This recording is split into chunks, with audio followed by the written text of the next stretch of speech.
Hey everybody, my name is Bernie Dake and I am glad that you are here. We've been asked to do a couple different videos about really all things related to percussion. You've probably already watched Chris talk about tone and a little bit of technique and getting into reading the music and sight reading the music. And I'm going to take it back even further and ask you simple things like, why do you play? Why is it that you decided to make music? As Christians and as salvationists, we really do believe that everything we do can be done for the glory of God. And I make music because I really believe that people identify even deeper with Christ or with the story of Jesus in the music that we play. So every time I play, I try to remove myself from the situation and think they're not seeing me, but they're seeing Jesus in me. And I hope that's your motivation. If you're not sure why you've decided to play, maybe ask yourself that. And I guarantee you, once you identify the idea of why you want to do something, you'll probably have a lot more energy to want to keep doing it. Because at the end of the day, making music and learning how to do things well requires a lot of work, and that's why we're here. You're in a conservatory environment, or if you're watching this video, you've subscribed to a conservatory program of sorts. And so that we hope that these next few moments that we have with you would give you a way to interact with us. So the first thing really today is, why do you play? Ask yourself that question, and once you know the answer, we can keep going. Now, when I play, particularly with the snare drum, which is sort of the bread and butter or the meat and potatoes of the percussion section, I have to learn to relax. Playing can be hindered by tension, and if we're not comfortable, if we're not relaxed, and I don't mean lazy, I mean just relaxed, then we won't play as well. So some of the things that I like to do is just have people put their hands on their lap and just think about this exercise. Chris mentioned trying to shake someone's hand, and in a sense, that's sort of the angle or the idea of where the stick height's going to be, and maybe when you look down, kind of the way that your arms would be. I like to think of it as how I annoyed my mother every day of my life after I started to play drums. I always banged on something, whether it was the table or the sofa or whatever. Inevitably, I was always making noise. And if you want to make a joyful noise, I think it starts in this position for me. I'm relaxed, my hands are on my lap, and I just play. You may not hear a particular rhythm over this microphone or in this medium, but that's what I want you to do. Take a minute. Just sit down in a chair and make a noise and see if you can do it in a way that makes sense. Music to me is math. We've been using a metronome. If I kick off this metronome, you might hear this constant rhythm, 2, 3, 4. I like to try to make sounds that make sense mathematically, rhythmically, whatever. And when I'm playing on my lap, watching television or even just listening to other music, inevitably it makes sense. Maybe like this.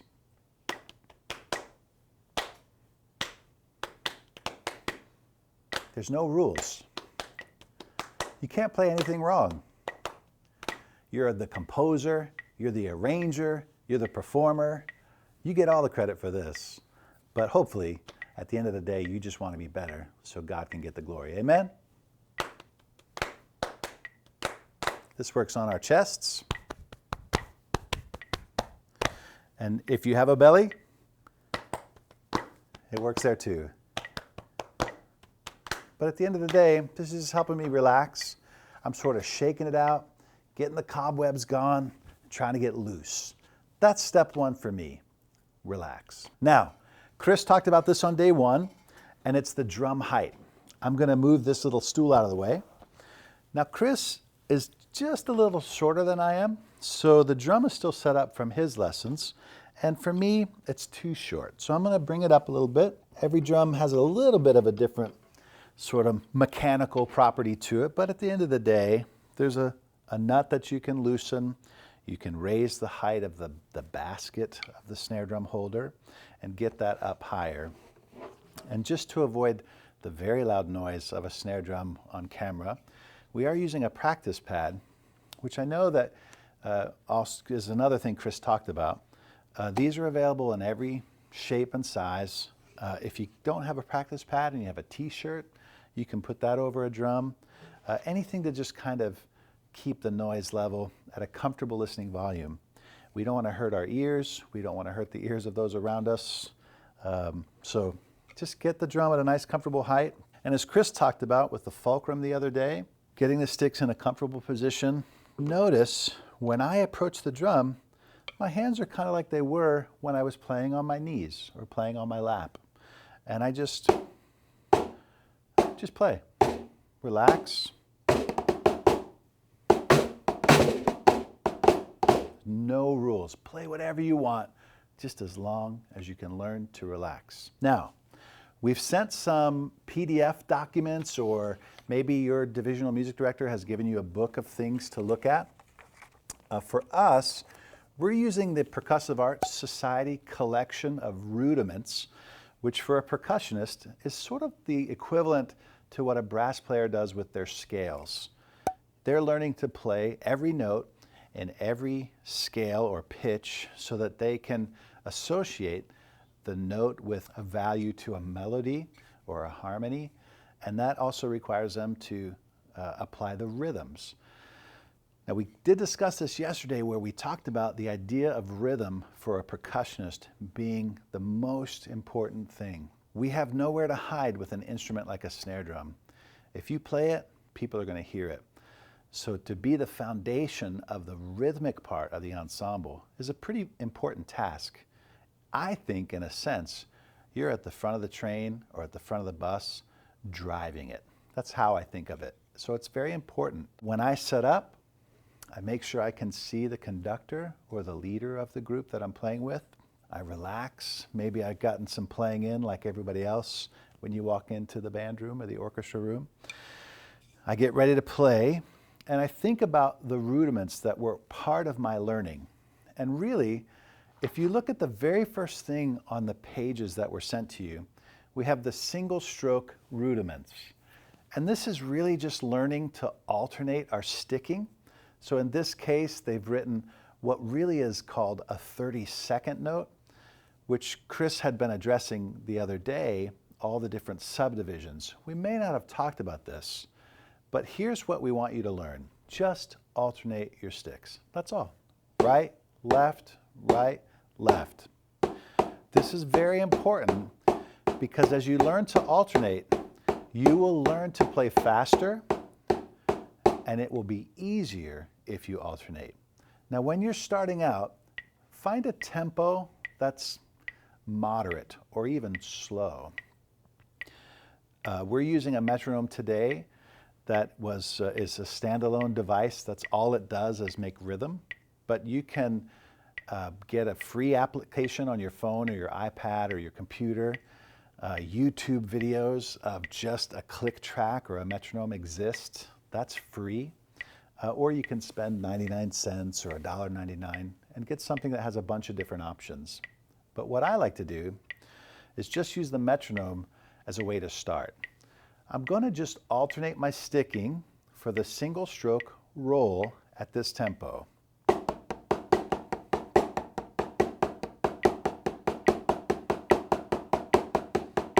When we identify that it sounds even or rhythmically even, we can stop and adjust our tempo to go a little faster each time. Take a second to pause the video and practice that. Use a metronome, get comfortable, and just play this simple exercise. Hopefully you paused your video. And if you did, we want to move on just a little bit to the next rudiment in the single stroke aspect or the single stroke collection. This is the single stroke 4. And what this does is it puts together a triplet with a note right after that. And if you can say this word, triplet, triplet, triplet, triplet, 1, 2, 3, 1, 2, 3, 1, 2, 3, that's what I'm playing. Now the single stroke 4 starts with the right hand and goes triplet left, da da da da, diddle da dum boom. So think 1, 2, 3, 4, 1, 2, 3, 4, triplet 4, triplet 1, triplet 2, triplet 3, triplet 4. It's just learning to alternate your sticking. Try it at this tempo. Triplet.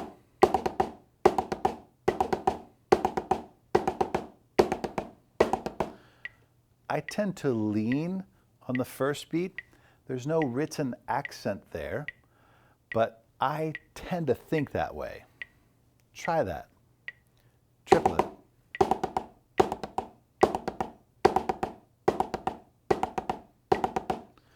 Once you've done it well and evenly, starting with your right hand, now try starting with your left hand, like this.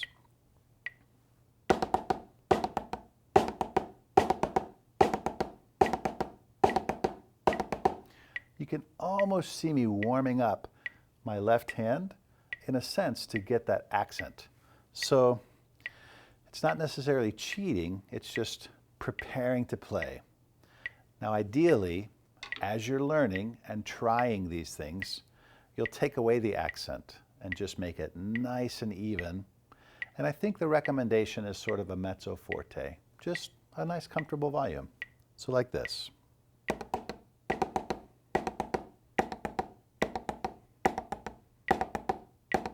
Triplet 1, triplet 2, triplet 3, triplet 4. You say it. Triplet 1, triplet 2, triplet 3, triplet 4. This is good because not only will you become a better percussionist, but you can learn to even rap a little bit too. It's a good thing. Try it. Right, right, right, right, left.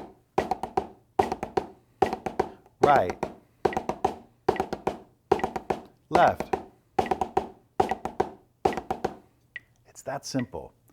And just like before when we did the single stroke roll, once it sounds even, adjust your tempo just a smidge and play it a little bit faster each time. Pause your video now and try to do that on your own. Practice the single stroke roll at a moderate tempo and get a little faster, and do the same thing with the single stroke 4. If you get so fast that it doesn't sound even anymore, stop. Go back, slow down, get it right before you move on. Now, assuming you paused your video and you're ready to move forward, let's go to another rudiment. This is a simple one. Can you say the word Flam? I didn't hear you. Can you say the word Flam? Oh, right, you're not there. Sorry. It's a virtual video, or I'm here by myself. This is a simple rudiment called the flam. And the flam's a pretty cool thing for us as percussionists and as people who play the drums, because it's a cool effect. There's basically just 2 beats, and you think the word flam. But instead of the sticks hitting the drum at the same time, you're actually keeping your stick height different and letting them hit almost together, but like this. Now note how I'm raising my other hand. So the way that the rudiment is spelled out is you have a grace note tied to a quarter note. Now a grace note is sort of a note that you kind of throw away in a sense.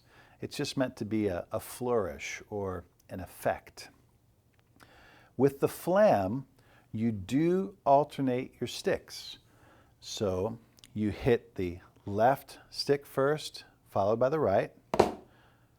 Keep the left hand high, and then do the opposite. Right hand high, opposite. Flam, flam, flam, flam. Now, this is a good exercise for you to learn because you're really working on your stick height, letting the sticks bounce off the drums and get those wrists to turn around. You're teaching yourself muscle memory, and that's important. I'm going to use the metronome. I'm still at 72 beats per minute. And one cool thing about a metronome is you can do different things like an accent. You can have subdivisions. I'm going to add some eighth notes and an accent. So you hear that beat 1. The accent is beat 1, and 3, and. That's the subdivision. That's an eighth note. And I'm going to play these flams like this. 1, 2, 3, 4. Flam, flam, flam, flam.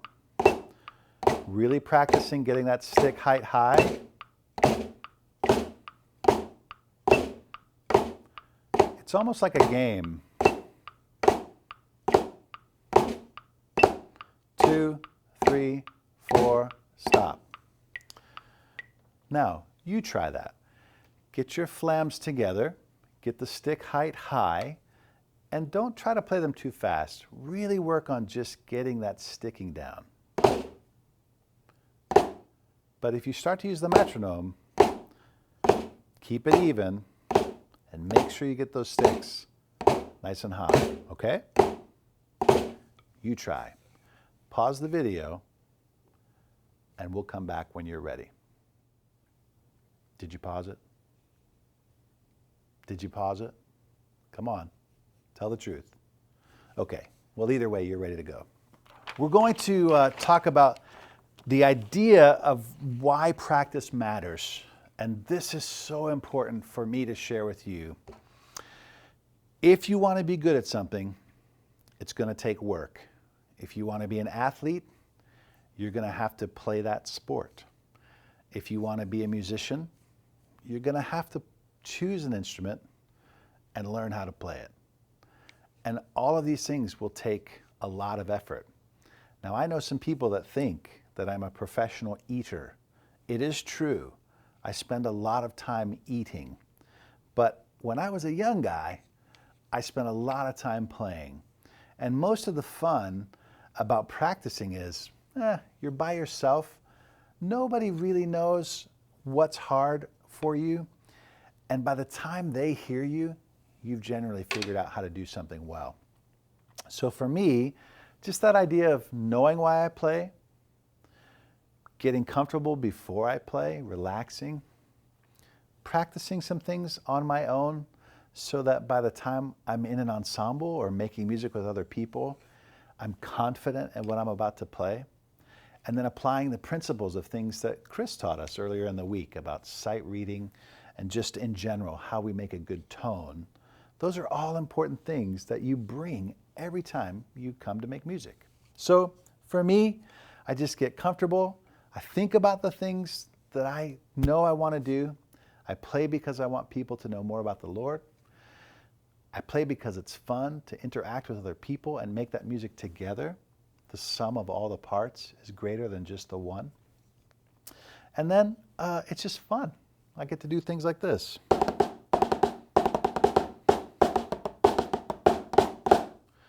Now, I did a single stroke, I did a flam, I even did a different rudiment in there called a paradiddle. But we're going to talk about those in our next lesson. All of these things are important for you to consider. If you have questions or need to stop and rewind, I encourage you to do that. At the end of the day, you're the only person that's going to keep you from being great.